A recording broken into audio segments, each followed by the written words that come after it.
कौम जो अपनी ताकत और जिसामत पर दुनिया भर में मशहूर थी।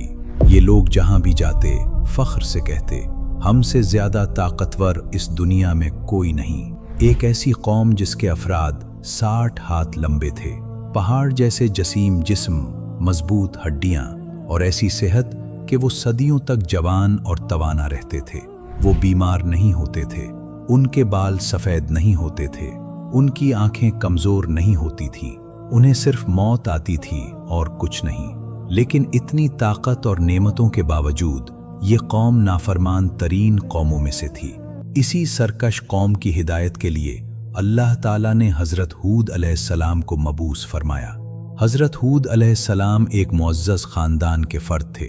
आपका रंग सुर्ख व सफ़ेद था, चेहरा हुसीन था और दाढ़ी मुबारक बड़ी थी।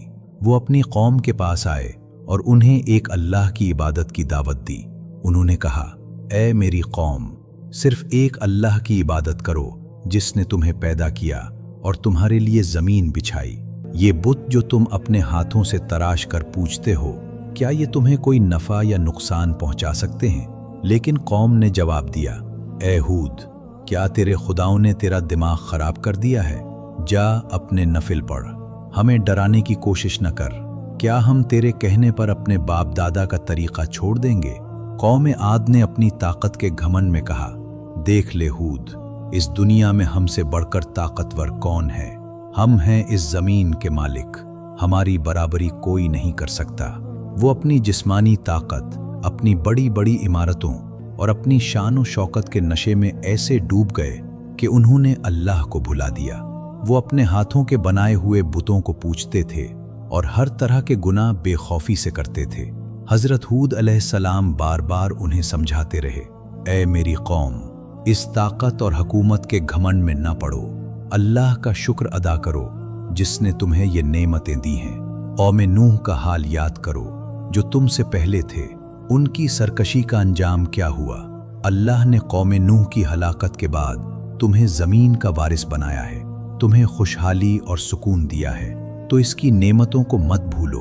अगर आज भी तुम तौबा कर लो तो अल्लाह की रहमत बहुत वसी है, इससे माफ़ी मांगो, वो तुम्हें बख्श देगा। अल्लाह तुम्हें दिन दुगनी और रात चौगनी तरक्की देगा। और याद रखो, मैं तुमसे कोई अजर नहीं मांगता, मेरा अजर तो सिर्फ अल्लाह के पास है। लेकिन कौम आद हज़रत हूद का मजाक उड़ाने लगी। वो कहते, हूद, तेरे खुदाओं ने तुझ पर पागलपन मुसल्लत कर दिया है। चल हूद, हम तो अपने काम में लगे रहेंगे, जाकर अपने मामलात देख। ये आ गया बड़ा नेक बनकर हमें समझाने वाला। वो कहते थे, हूद, जब से तूने हमारे माबूदों को बुरा कहना शुरू किया है, तेरी अकल ठिकाने नहीं रही। हमारे खुदाओं ने तुझ पर बद्दुआ की है, बस अब तू पागल होकर रह गया है। हज़रत हूद अलैहिस्सलाम ने ये सब सब्र से सुना, फिर फरमाया, मैं न बेवकूफ़ हूँ न पागल, मैं अल्लाह का रसूल हूँ। अल्लाह अपने बंदों की हिदायत के लिए किसी बेवकूफ़ को नहीं चुन सकता। वो तो ऐसे शख्स को चुनकर भेजता है जो इस काम के लायक हो। मैं अल्लाह को और तुम सबको गवाह बनाकर ऐलान करता हूँ कि मैं उन बुतों से बुरी हूँ। वफ़द बड़ी खुशी से वापस आया। पूरी कौम एक मैदान में जमा हुई। बादल आता देखकर वो नाचने लगे, खुशी से फूले न समाए। कहने लगे, आओ आओ, अब बारिश होगी, तहत खत्म होगा, खाने को मिलेगा। लेकिन उन्हें क्या खबर थी कि ये बादल बारिश का नहीं बल्कि अज़ाब इलाही का बादल था।